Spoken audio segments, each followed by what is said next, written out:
Hello everyone, my name is Riddhi. इस lecture में हम लोग देखेंगे PSR optional unit 18।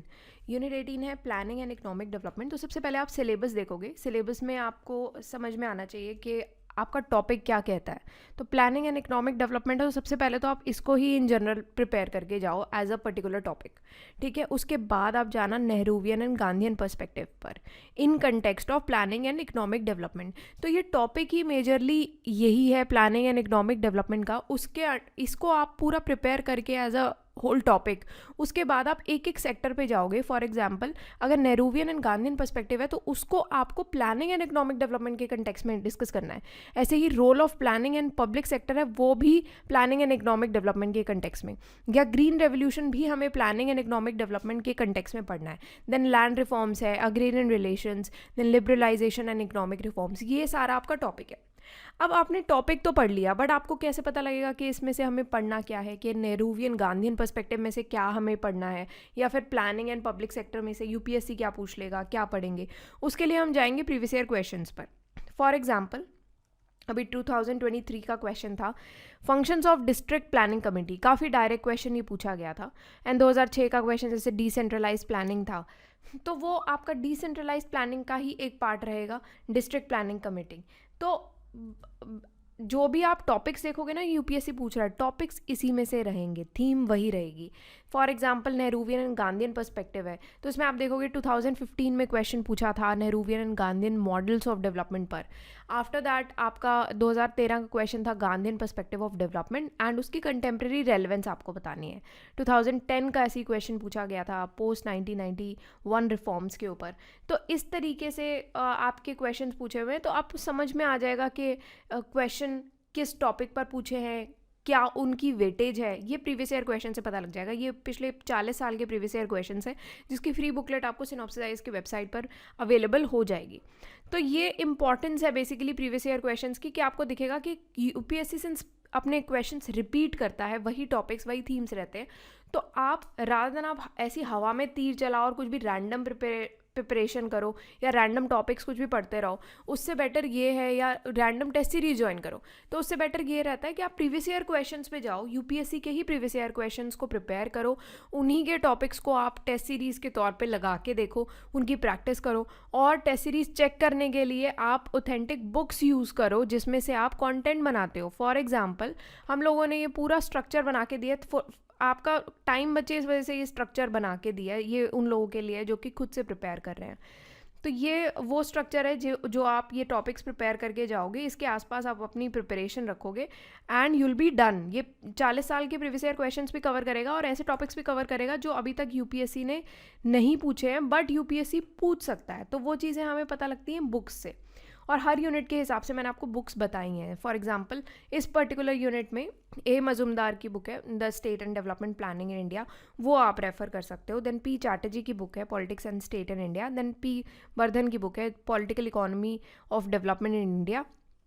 F Frankel की बुक है India's green revolution, economic gains and political cost. P Joshi की बुक है land reforms in India, trends and perspectives. अगर आप खुद से प्रिपेयर नहीं करना चाह रहे हो, फॉर एग्जांपल आपके पास टाइम कम है ये पूरे नोट्स बनाने का या अपने इससे कंटेंट बनाने का, तब आप सिनॉप्सिस आईएएस ज्वाइन कर सकते हो। बिकॉज हम लोग पिछले 40 साल के प्रीवियस ईयर क्वेश्चंस कवर करने के साथ साथ जितने भी टॉपिक्स रहते हैं जो आपके सिलेबस का पार्ट है, बट यूपीएससी ने पूछा नहीं है अभी तक कि उस पर्टिकुलर टॉपिक में भी क्या क्या पढ़ना है, वो बुक्स रेफर करके हम लोगों ने ऑलरेडी वो चीज़ बना दी है। तो वही चीज़ यहाँ पर दी भी गई है, मतलब स्ट्रक्चर में मैंने आपको ये दे ही दी है।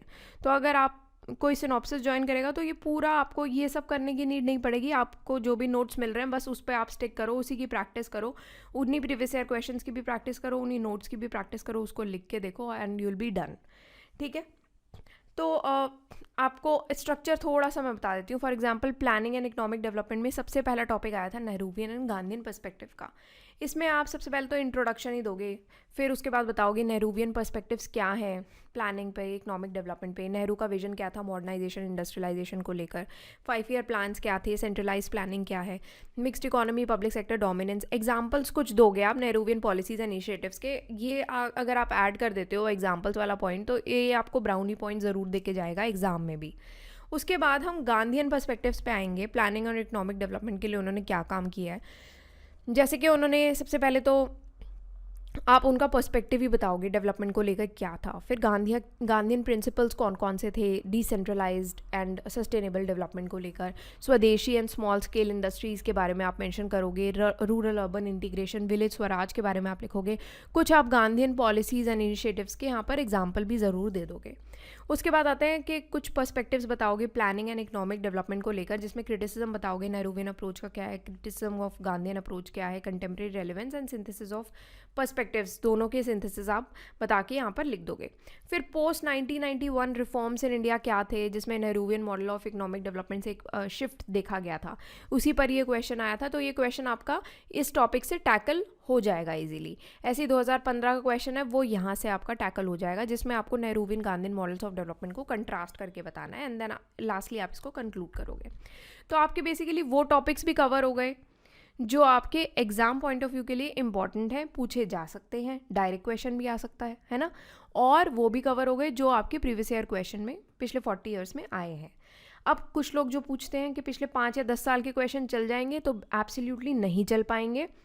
40 साल के क्वेश्चंस करके जाने ज़रूरी हैं। 5-10 साल के हम स्कूल कॉलेज के टाइम पे करके जाते थे। यूपीएससी ये थोड़ा बड़ा एग्जाम है, 40 साल के करके जाओ। 40 साल इतना लंबा टाइम होता है कि उसमें सारे टॉपिक, सारे थीम्स, सब कुछ कवर हो जाता है। इसी वजह से हम लोगों ने 40 ईयर्स के क्वेश्चंस कवर किया, राधा इसमें 45 ईयर्स के ही हो गए हैं।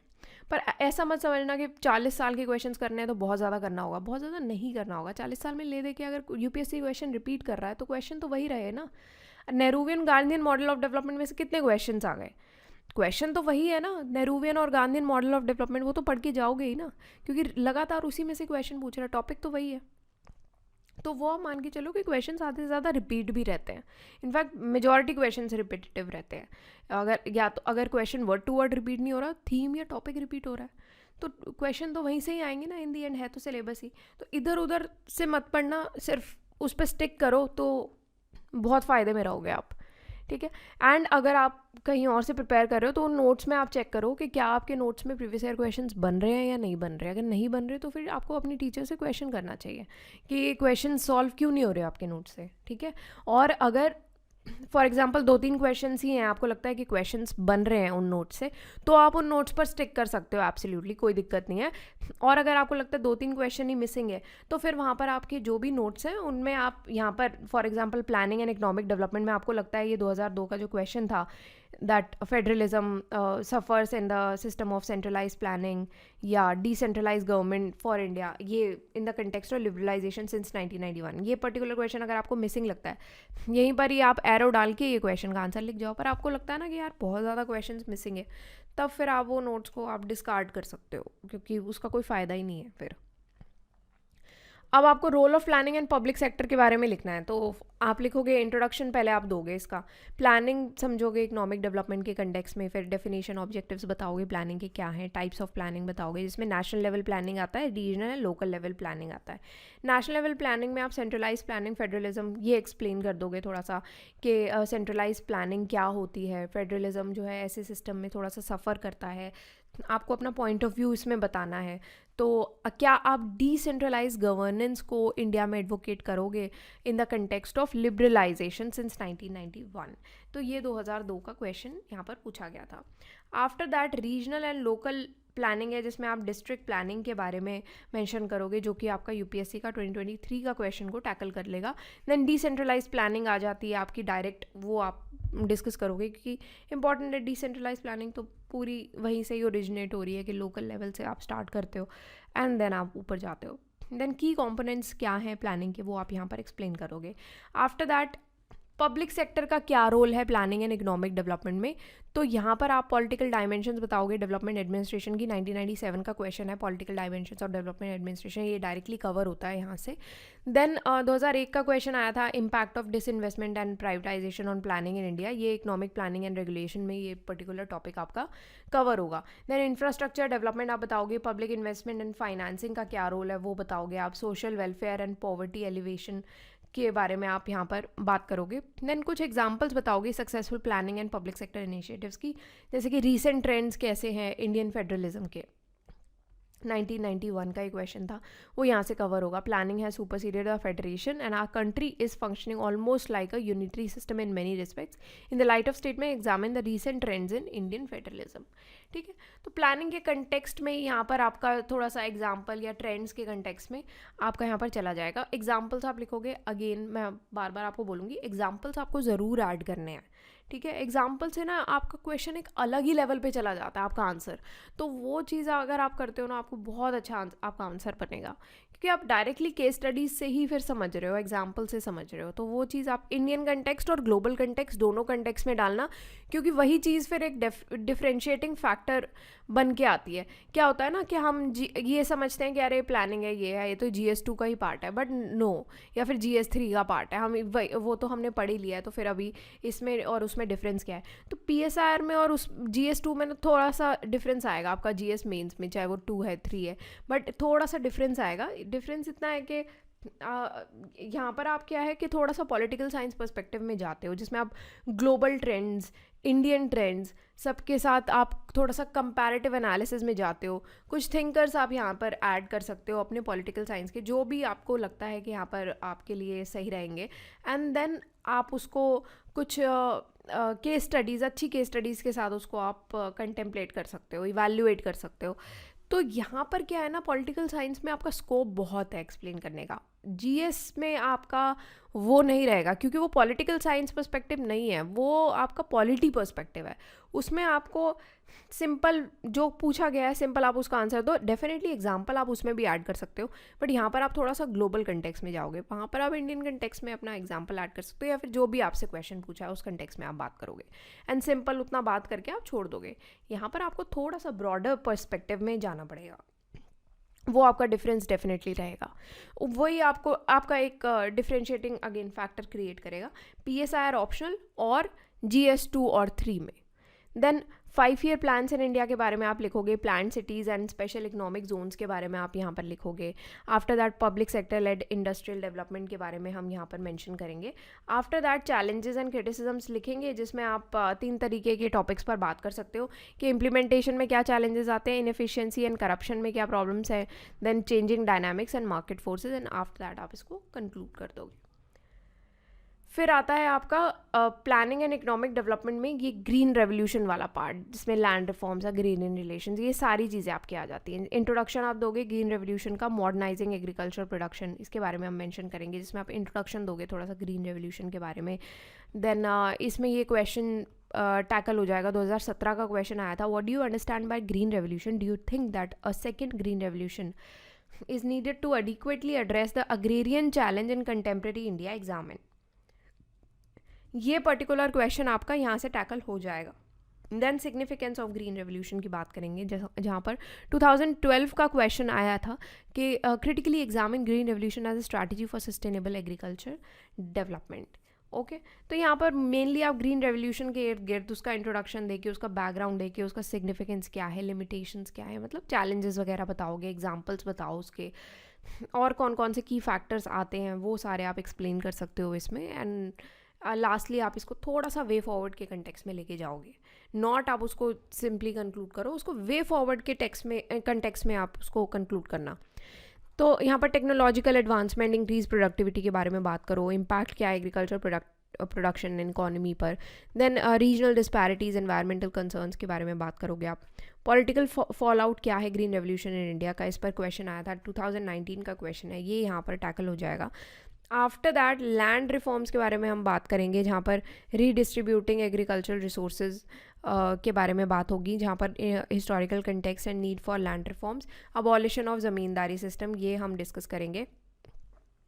फिर आता है आपका कि tenancy reforms and farmers rights का protection, land ceiling laws, land reforms का क्रिटिसिज्म, यहाँ पर आप लिखोगे 2016 का क्वेश्चन है, वो यहाँ से टैकल हो जाएगा कि लैंड रिफॉर्म्स रूरल पॉवर्टी को तो इरेडिकेट कर ही नहीं पाया है, तो वो क्वेश्चन आपका यहाँ से आएगा। फिर अग्रेरियन रिलेशंस में आप थोड़ा सा चेंजिंग डायनामिक्स, चैलेंजेस बताओगे, ये 3 कंटेक्स्ट में आप बता सकते हो। एक शिफ्ट क्या हुआ था ट्रेडिशनल एग्रेरियन रिलेशन से, कमर्शलाइजेशन हुआ था एग्रीकल्चर एंड फार्मर्स डिस्ट्रेस का, and then farmer protest and movement कौन सी चली थी, जिसमें आप रीसेंट जो फार्मर प्रोटेस्ट एंड मूवमेंट चली थी उसको आप यहाँ पर ज़रूर ऐड करना, आपका बिल्कुल कंटेम्प्रेरी एग्जाम्पल के तौर पे वो ऐड होगा।